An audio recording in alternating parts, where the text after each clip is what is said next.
कंकाल तंत्र, रीढ़। हम कंकाल के बारे में अपनी पढ़ाई रीढ़ के साथ शुरू करने जा रहे हैं। रीढ़ शरीर के 3 बहुत ही जरूरी हिस्सों सर, पसलियों और कूल्हों को जोड़ने का काम करती है। रीढ़ की बनावट। रीढ़ शरीर के ऊपरी हिस्से को बहुत मजबूती से सहारा देती है, फिर भी यह बेहद लचीली है, जिसके कारण हम आराम से मुड़ या झुक पाते हैं। रीढ़ की हड्डी 24 अलग अलग छोटे हिस्सों या हड्डियों से बनी होती है। ये छोटी कठोर हड्डियां रीढ़ को मजबूती देती हैं। इन छोटी मजबूत हड्डियों के बीचों बीच में लचीले ऊतक होते हैं, जिनके कारण ये सभी हड्डियां हिलडुल पाती हैं। हर छोटी हड्डी अपनी जगह पर तो थोड़ा सा ही मुड़ती है, पर सभी हड्डियों का ये थोड़ा थोड़ा मिलकर मुड़ना कुल मिलाकर रीढ़ को काफी मुड़ने की क्षमता देता है। रीढ़ के 4 हिस्से होते हैं। पहले, गर्दन का सर्वाइकल का भाग, छाती में पसलियों वाला भाग, तीसरा पीठ का निचला भाग और चौथा जो रीढ़ का निचला या सबसे आखिरी हिस्सा होता है, जो 2 अलग अलग हिस्सों सैक्रम और कॉक्सिक्स से बना होता है। कॉक्सिक्स उस हड्डी का अवशेष है जो जानवरों में दुम या पूंछ का हिस्सा बनाती है। बोलचाल की भाषा में इसे टेलबोन या दुमची भी कहते हैं। ये सभी भाग रीढ़ को 4 घुमावदार मोड़ देते हैं। अगर रीढ़ एक सीधी रेखा में होती तो यह मजबूत तो बहुत होती, पर इसमें लचीलापन बिल्कुल नहीं होता।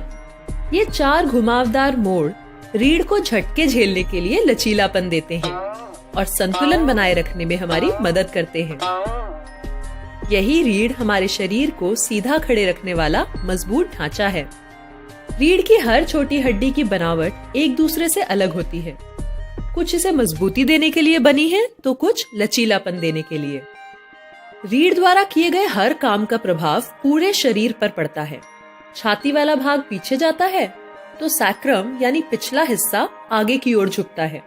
क्योंकि पसलियां और कूल्हे रीढ़ से जुड़े होते हैं, तो वो इस झुकाव को आगे ले जाते हैं। इसीलिए रीढ़ की वास्तविक स्थिति कुछ ऐसी है और ना कि ऐसी। इसके नीचे से हर भाग या छोटी हड्डी के हिलने डुलने की अपनी एक सीमा होती है। रीढ़ के निचले भाग में सबसे बड़ी और सबसे मजबूत छोटी हड्डियां होती हैं।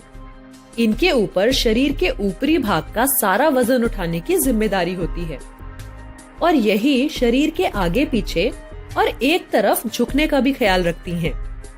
जब तुम अपने पैर के अंगूठे को छूने के लिए झुकते हो, तो यही निचला हिस्सा सबसे ज्यादा झुकता है। That's good.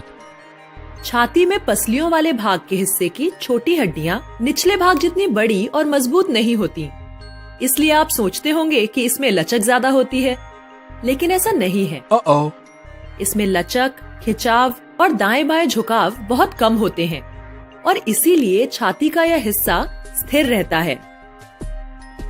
हालांकि ये हड्डियां गर्दन को गोल घुमाने की क्षमता जरूर रखती हैं और यही इनका प्रमुख काम भी है। सर्वाइकल रीढ़ की हड्डी का सबसे पतला और सबसे नाजुक हिस्सा होता है, इसलिए यह गर्दन को ज्यादा लचीला होने देता है। सर्वाइकल भाग की पहली 2 हड्डियां तो कमाल की होती हैं। इन्हें एटलस और एक्सिस कहते हैं। एक्सिस बेलन के आकार की हड्डी होती है जो एटलस के अंदर जाती है। एटलस एक्सिस के आसपास लिपटी हुई होती है। अब क्या तुम अंदाजा लगा सकते हो कि एटलस और एक्सिस मिलकर कौन सा जोड़ बनाते हैं? जरा सोच कर तो देखो। सही सोचा, पिवेट जोड़। सर्वाइकल हड्डी इसी जोड़ यानी जहां एटलस और एक्सिस आपस में मिलते हैं, इसके इर्द गिर्द सबसे ज्यादा हिलडुल सकती है। इसलिए हमारा सर दोनों ओर घूम सकता है और गर्दन के बाकी हिस्सों से बहुत ज्यादा मदद के बिना भी ऊपर नीचे हो सकता है। लेकिन सर में तिरछा झुकाव नहीं है, ये काम गर्दन को करना पड़ता है। चलो इसे फिर से देखते हैं। सर्वाइकल भाग रीढ़ के बाकी भागों से अलग होता है। यह सर को चारों ओर घुमाता है और सभी दिशाओं में हिलडुल सकता है।